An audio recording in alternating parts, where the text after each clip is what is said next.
स्वागत है medical education में।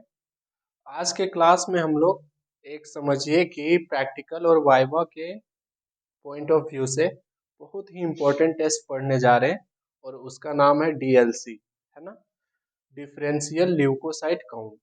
आज हम लोग इसके बारे में बहुत कुछ सीखेंगे। हो सकता है आप लोग भी पहले से ऑलरेडी जानते होंगे बहुत कुछ, है ना, लेकिन हम लोग आज प्रैक्टिकल में जो आप प्रैक्टिकल कॉपी में जो लिखिएगा उसको किस तरह से लिखना है, क्या क्या चीज लिखना है जिससे आपको बढ़िया नंबर मिल सके, है ना, अच्छा मार्क्स मिल सके, उसको हम लोग समझेंगे। तो सबसे पहले एम समझते हैं, यही चीज लिखना है आपको। सबसे पहले एम लिखेंगे। एम है हम लोग का, क्या कर रहे हैं हम लोग, तो to perform and identify changes in the distribution of leukocyte count. ठीक है, डीएलसी का फुल फॉर्म पता होगा आपको, डिफरेंशियल ल्यूकोसाइट काउंट। तो जब भी हम लोग डीएलसी टेस्ट लगाते हैं तो क्या जान मतलब हम लोग किस पर्पज से लगाते हैं, तो वही चीज लिखा हुआ है। हम लोग इस टेस्ट को परफॉर्म करते हैं और साथ ही साथ आइडेंटिफाई करते हैं क्या चीज, चेंजेस को, है ना, बदलाव को, क्या चीज में, डीएलसी में। मतलब अलग अलग जो आपका neutrophil, lymphocyte, monocyte, eosinophil, basophil, जो भी चेंजेस हो रहा है उसको हम लोग इस टेस्ट में पता लगा पाते हैं और ये देखते हैं कि कोई किस तरह का इन्फेक्शन है या कोई समझिए कि कौन सा डिजीज हो सकता है, एक हम लोग एजम्पशन, एक आइडिया मिल पाता है यहाँ से। तो एम समझ आ गया होगा। अब समझते हैं रेफरेंस। बताए थे पिछले भी क्लासेस में कि रेफरेंस भी लिखना इम्पोर्टेंट होता है। तो रेफरेंस है इसका सेम वही text book of medical laboratory technology. इसका राइटर का नाम है Praful B Godkar and Darshan P Godkar. ठीक है, ये समझिए दोनों बाप और बेटे थे। ठीक है, पेज नंबर है इसका 11 से 12 से लेके 1112 से 1114। ठीक है, अब समझते हैं इंट्रोडक्शन। थोड़ा सा इंट्रोडक्शन में देखिए क्या लिखा हुआ है। लिखा हुआ है differential count is useful to identify changes in the distribution of white blood cell. यही सेम हम लोग का हेडिंग भी था। क्या बता रहा है इंट्रोडक्शन में कि डिफरेंशियल काउंट जो है, डिफरेंशियल काउंट किसको बोलेंगे, यही न्यूट्रो, लिम्फो, मोनो, यूस्नो और बेसो को। यही काउंट जो है, अगर इसका हम लोग काउंट करते हैं तो ये यूजफुल है, लाभदायक है, क्या चीज को आइडेंटिफाई करने के लिए, तो चेंजेस को, बदलाव को, क्या चीज में, distribution of white blood cell, जो डिफरेंट डिफरेंट टाइप का व्हाइट ब्लड सेल है उसको, उसमें क्या चेंजेस हो रहा है उसको हम लोग आइडेंटिफाई कर पाएंगे। आगे लिखा हुआ है which in be related to specific type of disorder, है ना, जो रिलेटेड क्या होगा, स्पेसिफिक टाइप ऑफ डिसऑर्डर से, अलग अलग तरह के स्पेसिफिक डिजीज जो होंगे उसको हम लोग पता लगा पाएंगे। ठीक है, आगे लिखा हुआ है it also gives idea regarding the severity of the disease. मतलब अगर कोई डिजीज हो चुका है तो ये टेस्ट करने के बाद हम लोग उस डिजीज का कितना वो ज्यादा सीवियर है, ठीक है ना, उसको भी हम लोग समझ पाएंगे। गंभीरता, सीवियरिटी मतलब गंभीर, कितना ज्यादा वो सीरियस है ना। आगे लिखा हुआ है क्या चीज, disease and the degree of response of the body. और फिर ये भी जान पाते हैं कि अगर कोई इन्फेक्शन हुआ है तो आप यहाँ जानते होंगे न्यूट्रोफिल किस किस तरह का है, इसका क्या नेचर है, तो न्यूट्रोफिल समझिए कि फैगोसाइटिक इन नेचर होता है। कोई भी फॉरेन पार्टिकल्स बॉडी में इंटर करना चाहता है, इन्वेड करना चाहता है, तो उसको किल करने का काम कौन करता है, न्यूट्रोफिल और मोनोसाइट। ऐसे ही लिम्फोसाइट का अपना काम है ना। बी लिम्फोसाइट जो है वो एंटीबॉडीज के प्रोडक्शन में हेल्प करता है। टी लिम्फोसाइट क्या होता है, इम्यून सिस्टम का पार्ट है। आगे ही ऐसे ही यूसिनोफिल एलर्जिक रिएक्शन में सबसे ज्यादा रोल प्ले करता है, और बेसोफिल। ठीक है, तो सबका एक अपना अपना फंक्शन है। तो वही चीज लिखा हुआ है कि अगर कोई तरह का चेंजेस हो रहा है तो उससे हम लोग ये आइडिया लगा पाते हैं कि डिजीज का सीवियर मतलब वो कितना गंभीर है, और डिजीज जो है, जो डिजीज हो चुका है उसमें बॉडी का रिस्पॉन्स क्या है। ठीक है, तो ये सारा कुछ किससे पता चलेगा, डीएलसी। मतलब ये समझिए कि one of the most common test है जो डॉक्टर, जैसे आप जाते हैं डॉक्टर के पास वैसे आपको ये टेस्ट करने को कहता है। ठीक है ना। अब इसका यहाँ पे नॉर्मल रेंज लिखा हुआ है, आप सब जानते होंगे पहले से, है ना। न्यूट्रोफिल कितना है, 40 से 70% है। लिम्फोसाइट 20 से 40, मोनोसाइट 0 to 8, यूस्नोफिल 0 to 6 और बेसोफिल 0 से लेके 1% या लेस देन 1%। अब आपको वाइवा में यहाँ से बहुत सारा क्वेश्चन पूछेगा। ठीक है, जैसे न्यूट्रोफिलिया का 3 कंडीशन हो सकता है, ऐसे पूछते कि न्यूट्रोफिलिया क्या होता है। आप जैसे आंसर करिएगा आपको फिर वहीं फिर कंटिन्यू ही पूछा जाएगा कि न्यूट्रोफिलिया का 3 कंडीशन बताइए। ठीक है, तो जो सबसे कॉमन होता है, मतलब जो सबसे कॉमन कारण है वही बताना है आपको। ऐसे ही लिम्फोसाइटोपिनिया क्या होता है, उसका 2 कारण बताइए। तो इस तरह से सबका समझिए कि कंडीशन पूछा जा सकता है आप लोग को, तो ये एकदम याद रखिएगा, बहुत इंपॉर्टेंट चीज है। ठीक है, अब समझते हैं प्रिंसिपल। प्रिंसिपल से भी समझिए कि भर भर के क्वेश्चन आता है, यहाँ से भी पूछा जाता है। प्रिंसिपल समझना बहुत इंपॉर्टेंट है। ठीक है, बहुत इजी भी है। आपको पता होगा कि हम लोग इसमें डीएलसी काउंट करने के लिए हम लोग रोमोनोस्की स्टेन यूज कर सकते हैं। ठीक है, और रोमोनोस्की में 3 तरह का। ठीक है, कौन कौन सा, तो पहला लिस्मन जानते ही होंगे आप,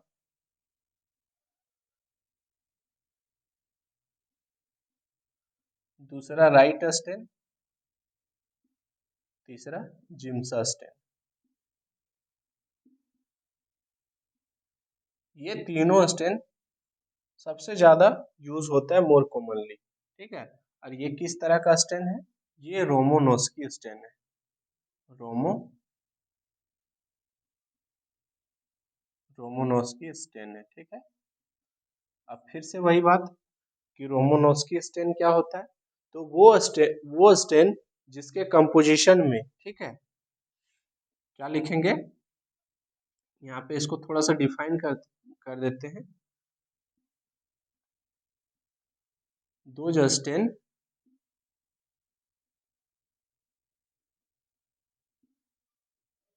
विच कंटेन क्या चीज, इयोसिन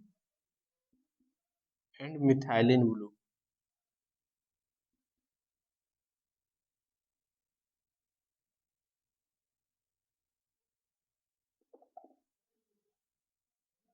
मिथाइलिन ब्लू, इस तरह के स्टेन को क्या कहते हैं, रोमोनोस्की स्टेन। और आप जानते होंगे लिस्मन स्टेन में भी इयोसिन और मिथाइलिन दोनों होता है। ऐसे ही राइट और जिम्सा में भी दोनों होता है, दोनों का काम अलग अलग है। अभी हम लोग प्रिंसिपल में इसी चीज को समझेंगे। थोड़ा सा एक चीज और समझा देते हैं। अगर सपोज करिए ये क्या है, ये न्यूट्रोफिल है। क्या है ये, न्यूट्रोफिल है। और इसमें फिर सेंटर में क्या रहता है, सेंटर में रहता है न्यूक्लियस, है ना। कैसा भी न्यूक्लियस दिख सकता है। और फिर ये जो एरिया है जिसको हम लोग क्या बोलते हैं, साइटोप्लाज्मिक एरिया, इसमें फाइन ग्रेन्यूल्स होता है। ठीक है, अब क्या रहता है, देखिए ये जो न्यूक्लियस है, यहाँ पे न्यूक्लियस है, तो न्यूक्लियस में क्या रहता है, डीएनए और आरएनए रहता है। आप ये बात जानते होंगे। तो अगर यहाँ का नेचर जानने का कोशिश करें तो वो कैसा होता है, एसिडिक होता है। क्या होता है, एसिडिक, है ना। और बाकी जो एरिया है न्यूक्लियस के बाहर, मतलब साइटोप्लाज्मिक एरिया, वो कैसा रहता है, बेसिक नेचर का, मतलब कि अल्कलाइन नेचर का रहता है। ठीक है, अब इतना कुछ समझ गए। अब प्रिंसिपल, बस प्रिंसिपल ये में यही बात लिखा हुआ है। चलिए स्टार्ट करते हैं प्रिंसिपल। देखिए क्या लिखा हुआ है, लिखा हुआ है दी पॉलीक्रोमेटिक स्टेन। पॉलीक्रोमेटिक मतलब, पॉली मतलब दो से ज्यादा और क्रोम मतलब कलर, है ना। तो दी पॉलीक्रोमेटिक स्टेनिंग इसको पॉलीक्रोमेटिक स्टेन भी बोल सकते हैं। ये तीनों को, लिस्मन, राइट स्टेन और जिम्सा को, तीनों को किस कौन सा स्टेन कह सकते हैं? Polychromatic stain. क्यों कहेंगे? क्योंकि इयोसिन से जो स्टेन होगा वो अपना एक अलग कलर देगा और मिथाइलिन ब्लू से जो स्टेन होगा वो अपना अलग कलर देगा, है ना। तो इसीलिए इसको पॉलीक्रोम कहा जा रहा है। ठीक है, क्या लिखा हुआ है? Polychromatic staining solution. अभी बताएं पॉलीक्रोमेटिक स्टेनिंग क्या क्या होगा? लिस्मन, राइट एंड जिम्सा, ये तीनों क्या है? पॉलीक्रोमेटिक स्टेनिंग है या फिर रोमनोस्की स्टेन। ठीक है, कंटेन, जो कंटेन करता है पॉलीक्रोमेटिक स्टेनिंग, क्या कंटेन करता है? अभी बताए हैं, देखिए क्या कंटेन कर रहा है? इयोसिन को और मिथाइलिन ब्लू को।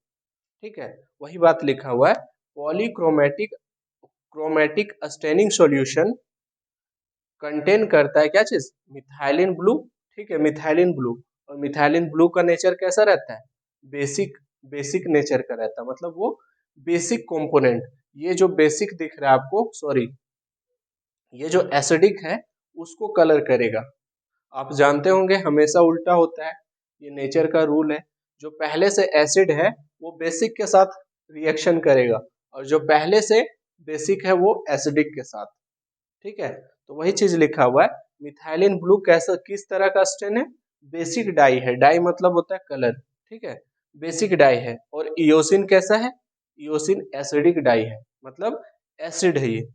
आगे लिखा हुआ है, this dyes induce multiple colours. ये जो डाइज हैं दोनों, कौन कौन? बेसिक डाई और एसिडिक डाई, मतलब मिथाइलिन ब्लू और इयोसिन, वो इंड्यूस करता है। इंड्यूस मतलब इवोक करता है, बढ़ाता है, उकसाता है क्या चीज को? मल्टीपल कलर देता है। कब? तो when applied to the cell, जब सेल पे अप्लाई करते हैं। ठीक है, आगे लिखा हुआ है, दिस डाइज। ठीक है, ये जो दोनों डाइज होता है, अच्छा ये हो गया। आगे लिखा हुआ मेथानॉल। अब क्या है? लिस्मन स्टेन का भी कंपोजिशन पढ़ेंगे, उसमें जानेंगे मेथानॉल भी रहता है। अब लिखा हुआ प्रिंसिपल में मेथानॉल के बारे में, क्या लिखा हुआ है? Methanol acts as fixative and also as a solvent. देखिए, आपको ये पता चल गया ना कि मिथाइलिन का काम क्या है और इयोसिन का काम क्या है। और नहीं पता चला तो आगे अभी जस्ट लिखा हुआ है आगे प्रिंसिपल में ही। ठीक है, क्या लिखा गया है? मेथानॉल किस तरह से काम करता है? फिक्सेटिव की तरह। फिक्सेटिव मतलब समझिए जैसे फिक्स करने का, फिक्स समझते हैं ना, जैसे लकड़ी में जो समझिए फेविकॉल यूज होता है, तो वो भी एक फिक्सेटिव ही हो गया। या फेविक्विक जो होता है, ठीक है ना, फेविगम होता है, फेविक्विक, ये सब क्या है? एक तरह का फिक्सेटिव है। अब इसमें जो फिक्सेटिव यूज हो रहा है उसका नाम क्या है? मेथानॉल है।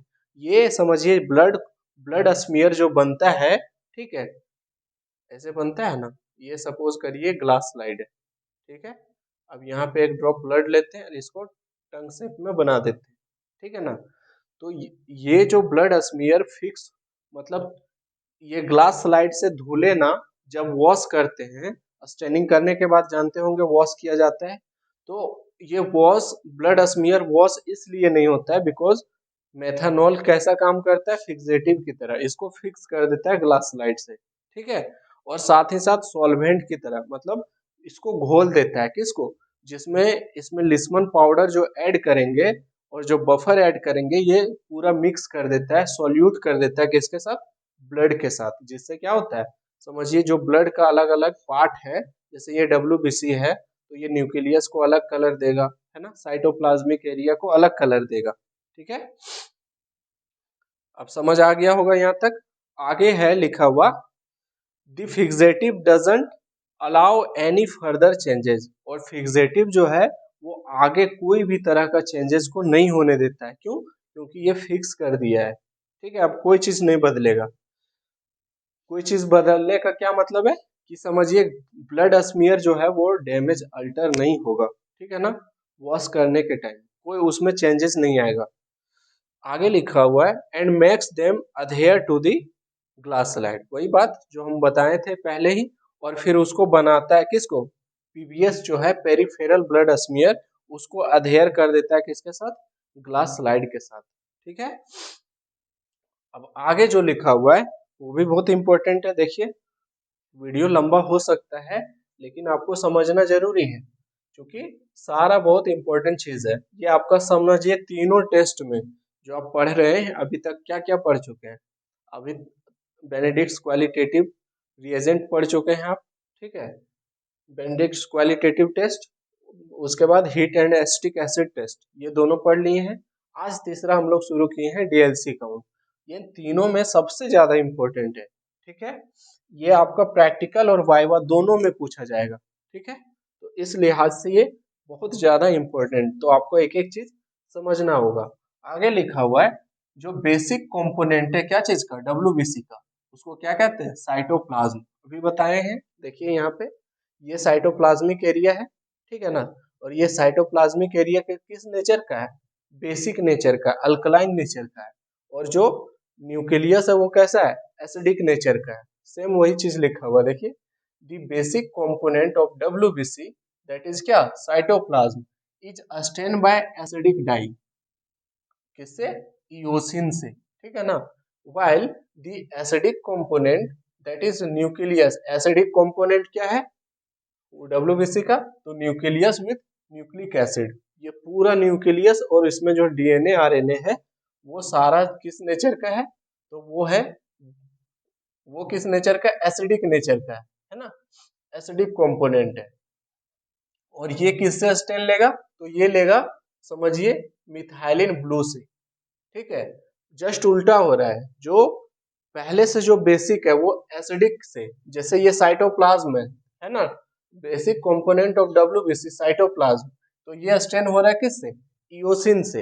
इओसिन, इओसिन जो है लिस्मन स्टेन का इओसिन, उससे स्टेन होगा। जस्ट उल्टा है दोनों। और जो एसिडिक है तो एसिड, एसिड के साथ कौन रिएक्ट करेगा, बेस बेस करेगा है ना, अल्कलाइन करेगा। तो अल्कलाइन कौन रहता है, मिथाइलिन ब्लू रहता है। वही चीज लिखा हुआ है यहाँ पे। ठीक है, और स्टेनिक होने के बाद वो कैसा हो जाएगा, न्यूक्लियस कैसा दिखेगा, ब्लू टू पर्पल दिखेगा। ठीक है, ब्लू या पर्पल कलर का दिखाई देता है। आगे लिखा हुआ है दी न्यूट्रल कंपोनेंट्स। अब देखिए यहाँ पे कुछ ऐसे ऐसे कंपोनेंट्स हैं जो न्यूट्रल होते हैं, ना ही एसिडिक होते हैं ना ही बेसिक होते हैं। ठीक है, तो जो न्यूट्रल कंपोनेंट होता है वो दोनों को स्टेन करता है, किसको, इओसिन को भी और मिथाइलिन ब्लू को भी, और दोनों से स्टेन होके वो न्यूट्रल हो जाता है।